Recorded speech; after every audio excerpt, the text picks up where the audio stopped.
नमस्कार दोस्तों, मैं सुरेंद्र कुमार भारत आप सबका स्वागत करता हूं आपके अपने YouTube चैनल पॉलिटी लाइफ में। और आज की इस वीडियो में हम डिस्कस करेंगे करंट का एक ऐसा टॉपिक जो पिछले दिनों से काफ़ी चर्चाओं में है कि भारत और चीन के बीच जो विवाद है उसको लेकर।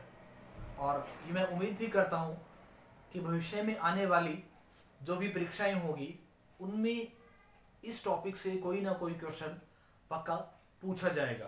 तो देखिए, ज़्यादा देरी ना करते हम डिस्कस करते हैं भारत और चीन के बीच जो विवाद है उसको लेकर। सबसे पहले बात करते हैं कि विवाद का जो एरिया है वो कौन सा है। तो जो एरिया है वो है लद्दाख का क्षेत्र, जहां दोनों के बीच बहुत ज़्यादा विवाद है।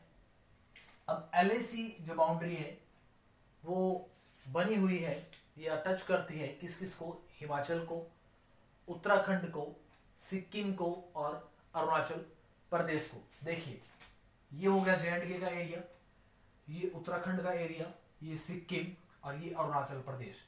अरुणाचल प्रदेश के ऊपर का जो एरिया है, ये जो सारा एरिया है, इस साइड के एरिया को बोला जाता है नेफा, नॉर्थ ईस्ट फ्रंटियर एजेंसी।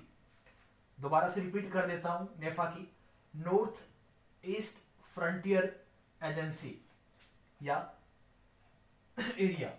अब इस एरिया में भी चीन के साथ विवाद है, सिक्किम के एरिया में भी विवाद है और उत्तराखंड में विवाद। ये विवाद बहुत ज्यादा बड़े नहीं है, बट लद्दाख का जो विवाद है वो लगातार तूल पकड़ रहा है। लगातार वहां जो सैनिक है उनकी झड़पें हो रही है। अब देखिए, इस सारी चीज को समझने के लिए हमें पहले इसके पूरे इतिहास को समझना होगा कि इतिहास में कौन सी ऐसी घटनाएं हुई जिसके कारण जो लद्दाख का एरिया है वो इतना कॉन्फ्लिक्ट जोन बन गया। तो देखिए, अगर मैं बात करूं इसके पास्ट की हिस्ट्री की, तो प्राचीन समय में जम्मू कश्मीर और लद्दाख, कौन से, जम्मू कश्मीर और लद्दाख तीनों ही क्षेत्रों पर अलग अलग राजा थे, अलग अलग राजाओं का राज था। अब देखिए, उसी समय अगर मैं बात करूं जम्मू कश्मीर से नीचे की ओर इस हिस्से में, तो इस हिस्से में उस समय पंजाब क्षेत्र पड़ता था और पंजाब में उस समय अलग अलग 12 मिसल्स थी। कितनी? कुल 12 मिसल थी। और इन 12 मिसलों में से एक जो मिसल थी उसका महाराजा रणजीत सिंह जो था वो उसका सरदार था।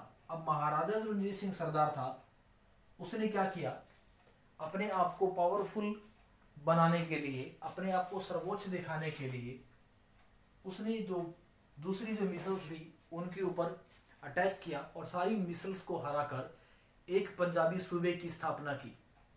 अब रणजीत सिंह को लगा कि आसपास के जो क्षेत्र है उन पे भी कंट्रोल किया जाए, तो उसने क्या किया, अपने नॉर्थ में जो राज्य थे, कौन कौन से, जम्मू कश्मीर और लद्दाख, तीनों पे उसने अटैक किया। जम्मू के ऊपर उसने अटैक किया 1808 में। 1808 में जम्मू के जो राजा थे वो थे डोगरा वंश के राजा किशोर। कौन थे? जम्मू के डोगरा वंश के राजा किशोर। फिर उसने क्या किया, 1819 में कश्मीर पे अटैक किया, कश्मीर को हराया और अपने एरिया में मिला लिया। उसके बाद 1834 में उसने लद्दाख के ऊपर अटैक किया रणजीत सिंह ने, और लद्दाख को जम्मू कश्मीर के एरिया में मिला दिया। मीन्स कहीं ना कहीं पंजाब के साथ साथ जम्मू कश्मीर जो था उस पर भी महाराजा रणजीत सिंह का कंट्रोल हो गया। अब पूरे एरिया को संभाल पाना उनके बस में नहीं था। सो धीरे धीरे जो कुछ समस्याएं थी वो रणजीत सिंह को आने लगी, और इसके साथ साथ रणजीत सिंह धीरे धीरे बूढ़े भी होते जा रहे थे। तो 1839 में जो महाराजा रणजीत सिंह थे उनकी डेथ हो गई। डेथ होने के बाद में जो भी उसके उत्तराधिकारी थे वो बहुत ज़्यादा योग्य नहीं थे, इसीलिए उनके साम्राज्य को उनके लिए संभाल पाना मुश्किल काम हो गया। अब देखिए, रणजीत सिंह का जो एम्पायर था, उसके उत्तराधिकारी थे वो कमज़ोर थे, तो इसी बात का फायदा उठाया महाराजा गुलाब सिंह ने। अब आप कहेंगे कि ये महाराजा गुलाब सिंह कौन था? तो ये राजा जो किशोर थे, महाराजा किशोर सिंह, जिसको 1808 में रणजीत सिंह ने हराया था, उसका बेटा था। उसको अब मौका मिल गया अटैक करने का, या उसने पूरा का पूरा प्लान बनाया कि जो सिख हैं वो कमजोर हो रहे हैं और आसानी से उनको हराया जा सकता है। तो क्या किया उसने, अटैक किया। किसने? गुलाब सिंह ने, जो कि बेटा था किशोर सिंह का। किसके ऊपर? सिखों का जो एरिया था, यानी खुद का जो एरिया था, उसके ऊपर उसने अटैक किया और उसे सिखों के कब्जे से छुड़वा लिया। मीन्स कहीं ना कहीं गुलाब सिंह सफल हो गया सिखों को हराने में। अब जब सिखों को उसने हरा दिया तो ये जो एरिया था उसके पास हो गया, उसको मिल गया। अब इसके इस साइड चीन था, उसके यहाँ पे तिब्बत था, और इस हिस्से पे अगर मैं बात करूं तो चीन का एक सिनजियांग नाम का एक प्रांत था इस हिस्से में, जो कि जम्मू कश्मीर से जिसकी बाउंड्री मिलती थी। अब 1841 में हुआ क्या कि लद्दाख के एरिया में, सिखों के पास था ये एरिया, लद्दाख के एरिया में सिख कमजोर थे। इस बात का फायदा उठाया चीन ने अटैक किया, हमला किया। किसके ऊपर? लद्दाख के एरिया के ऊपर। और जो सिख थे उनको कहीं ना कहीं हार दिखाई दी, इसलिए उन्होंने क्या किया, चीन के साथ समझौता कर लिया और लद्दाख का कुछ हिस्सा क्या किया। लद्दाख की अगर मैं बात करूं इस हिस्से की, मैं यहाँ पे इस तरीके के क्रॉस बना देता हूं कि ये जो हिस्सा था वो सिखों ने दे दिया किसको? चीन को। तो कहीं ना कहीं चीन की जो इंटरफेयर थी वो इंडिया के इन क्षेत्रों में होने लगी। चीन धीरे धीरे इंटरेस्ट दिखाने लगा भारत के क्षेत्रों में।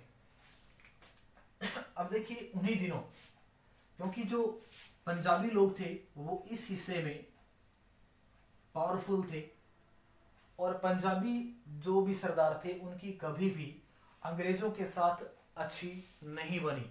अब एक साइड तो चीन पंगे ले रहा था सिखों के साथ, सिख हारे। दूसरी साइड, इस साइड के यहां भी, इस हिस्से में भी और इस हिस्से में भी जो अंग्रेज थे उनका शासन था। दूसरी साइड अंग्रेज लगातार इस मौके में थे कि कब सिख साम्राज्य के ऊपर वो अटैक करें और कब उसे अपने एरिया में मिला लें। तो क्या किया गया 1846 में, कब? 1846 में अंग्रेजों ने अटैक किया सिखों के ऊपर, और इसी अटैक को नाम दिया गया एंग्लो सिख वॉर। 1846 में अंग्रेजों और सिखों के बीच पहला युद्ध हुआ, जिसको एंग्लो सिख वॉर कहा गया। सिख बहुत ज्यादा इसमें पावरफुल दिखाई नहीं दिए, और कहीं ना कहीं जो कश्मीर और लद्दाख का जो एरिया था वो सिख हार गए। किन से? अंग्रेजों से। अब अंग्रेजों का कब्जा हो गया किस पे? कश्मीर पे और लद्दाख पे। और राजा जो गुलाब सिंह थे उसका जो था जम्मू कश्मीर का एरिया, उस पे कब्जा हो गया। तो कहीं ना कहीं इस पूरे एरिया से सिखों को निकाल दिया गया। अब देखिए अंग्रेज इसमें जीते क्यों? क्योंकि सिख बहुत पावरफुल थे हालांकि, बट हारने की मेन जो वजह थी वो थी राजा गुलाब सिंह। गुलाब सिंह ने सहायता की किसकी? अंग्रेजों की। किसको हराने के लिए? सिखों को हराने के लिए। अब सिख हारे। अब देखिए, अब पूरा का पूरा ये जो एरिया था, अंग्रेजों को यहाँ से कुछ ज्यादा फायदा नहीं हुआ। अंग्रेजों को लगा कि इस हिस्से में हम किस तरीके से फायदा उठाएं, तो उन्होंने क्या किया, ये पूरा का पूरा एरिया जम्मू, कश्मीर और लद्दाख, तीनों ही क्षेत्रों को उन्होंने क्या किया, जो राजा गुलाब सिंह था उसको बेच दिया। लगभग 75 लाख जो अमाउंट थी उसमें, कि हम आपको 75 लाख के अमाउंट दे देंगे और आपको ये पूरा का पूरा जो एरिया है वो क्या करेंगे, दे देंगे। अब राजा गुलाब सिंह इस बात के लिए मान गया, उसने अंग्रेजों को 75 लाख रुपए दे दिए। पर अंग्रेजों ने दो शर्तें रखी। पहली शर्त ये रखी कि ये एरिया तो आपको मिल जाएगा, राजा आप ही रहेंगे, पर इस क्षेत्र के ऊपर जो अधिकार होगा वो हमारा ही रहेगा। आप अपनी शक्तियों का यूज कर सकते हैं और हमारी भी शक्तियां इस क्षेत्र में प्रॉपर बनी रहेंगी। अब देखिए यहां तक का सीन क्लियर हुआ। अब उसके बाद में अंग्रेजों का इस हिस्से पे कंट्रोल था। तो अंग्रेजों के एक अधिकारी थे जॉनसन। कब? 1865 में, 1865 में, 1857 की क्रांति के बाद क्या टाइम था ये, 1865 में अंग्रेजों के एक अधिकारी थे जॉनसन। उसने बात करने की कोशिश की चीन के साथ कि भाई तू उधर से पंगे मत ले, हमारे साथ तू समझौता कर ले, एक मिलके हम क्या करते हैं, एक बाउंड्री बना लेते हैं और उस बाउंड्री की दूसरी ओर तू आराम से रह, उस बाउंड्री की इस साइड मुझे भी आराम से रहने दे, लड़ने में कोई फायदा नहीं है, दोनों का नुकसान होगा। अब चीन कहाँ मानने वाला था, ना वो आज मानता है ना वो पहले मानता था। तो चीन ने क्या किया, उसको मना कर दिया कि भाई मैं तो ये बाउंड्री फिक्स नहीं करता, क्योंकि चीन को लग रहा था कि मैं धीरे धीरे इस पूरे एरिया के ऊपर कंट्रोल कर लूंगा। तो जो जॉनसन थे उन्होंने क्या किया, 1865 में यहां पे एक बाउंड्री बना दी। अब ये देखिए ये बाउंड्री मैंने बना रखी है, एक बाउंड्री बना दी और ये बाउंड्री जो बनाई गई, इस बाउंड्री को बोला गया जॉनसन लाइन। अब जॉनसन लाइन बना दी गई तो इस लाइन को चीन वालों ने मानने से मना कर दिया, बोला भाई तेरी अकेले की बाउंड्री है, हम क्यों माने। अब इसके पीछे लॉजिक क्या रहा, चीन ने कहा कि भाई इस हिस्से में तो हम रहते हैं, ये हिस्सा तो है हमारा, ठीक है। और इसके साथ साथ अब देखिए चीन क्यों नहीं माना, उसने कहा कि भाई इस हिस्से में क्या है कि यहां था चाइना और चीन का इस हिस्से को एक छूने वाला जो एरिया था, छूने वाला जो प्रांत था वो था सिनजियांग प्रांत। अब ये जो प्रांत था ये चीन के कंट्रोल में नहीं था। किसके कंट्रोल में नहीं था? चीन के। ये था फ्री, मतलब ये फ्रीडम था, बिल्कुल फ्री था, कहीं भी चीन के अंदर ये नहीं था। अब चीन को लगा कि अगर मुझे इस हिस्से में कंट्रोल करना है तो सबसे पहले मुझे सिनजियांग जो प्रांत है उसको हराना पड़ेगा। तो चीन ने क्या किया, इस सिनजियांग प्रांत के ऊपर क्या करना शुरू कर दिया, इसने चीन ने भाई क्या किया, चीन ने कर दिया अटैक किसके ऊपर, जो सिनजियांग जो प्रांत था इसके ऊपर। कब उसने अटैक किया? 1878 में। याद करने के लिए देखिए 8 में से 7 1 माइनस किया 7, 7 में 1 प्लस किया तो 8। याद करना बहुत आसान है, मतलब 8 में से 1 माइनस किया तो 7 आ गया, 7 में 1 प्लस किया तो 8 आ गया। तो 1878 में चीन ने अटैक किया सिनजियांग के ऊपर और सिनजियांग को क्या किया, अपने कब्जे में ले लिया। ये जो एरिया था उसे क्या किया आपने, अपने कब्जे में ले लिया। अब देखिए जब इस हिस्से को चीन ने कब्जे में ले लिया, ये पूरा का पूरा हिस्सा, अगर मैं यहाँ पे बाउंड्री इस तरीके से बनाऊं, ये जो हिस्सा था चीन ने क्या किया, इस हिस्से के ऊपर कब्जा कर लिया।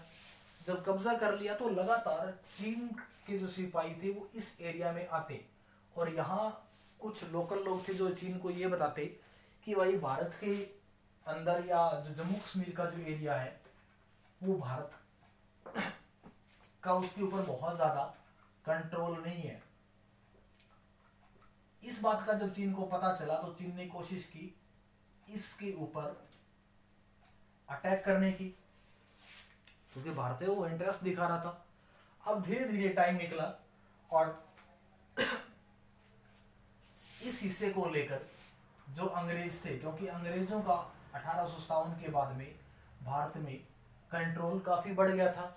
सो हुआ ये कि 1899 में, कब? 1899 में एक अंग्रेज अधिकारी थे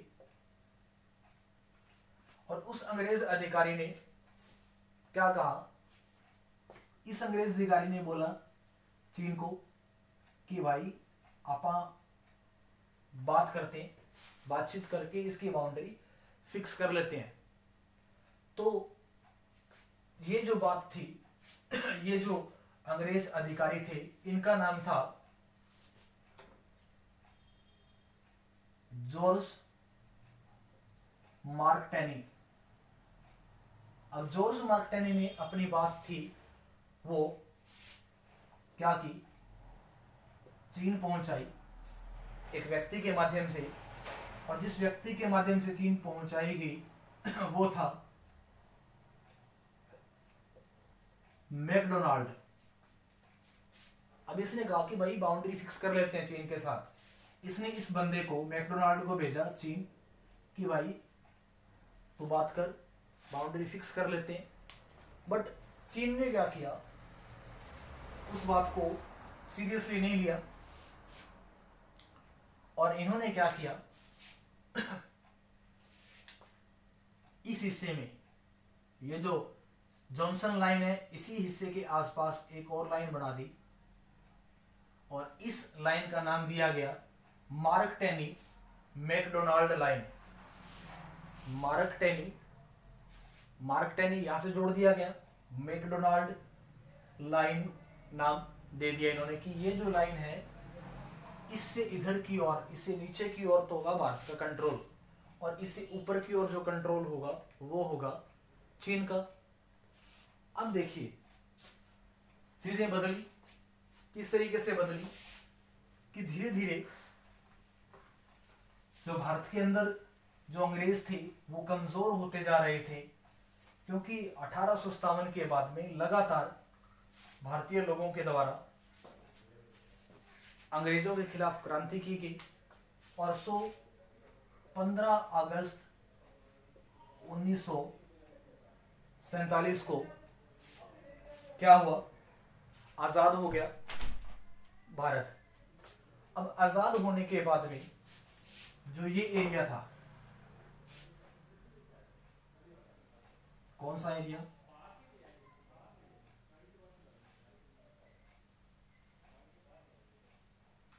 ये एरिया था उस टाइम चीन के पास।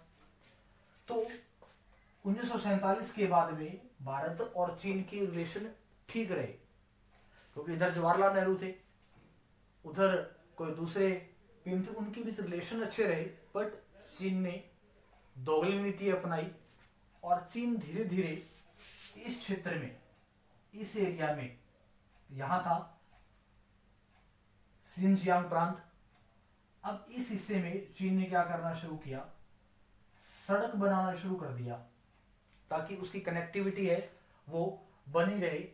और यहां जो उसने सड़क बनाई, उस सड़क का नाम रख दिया उसने तिब्बत सिनजियांग सड़क।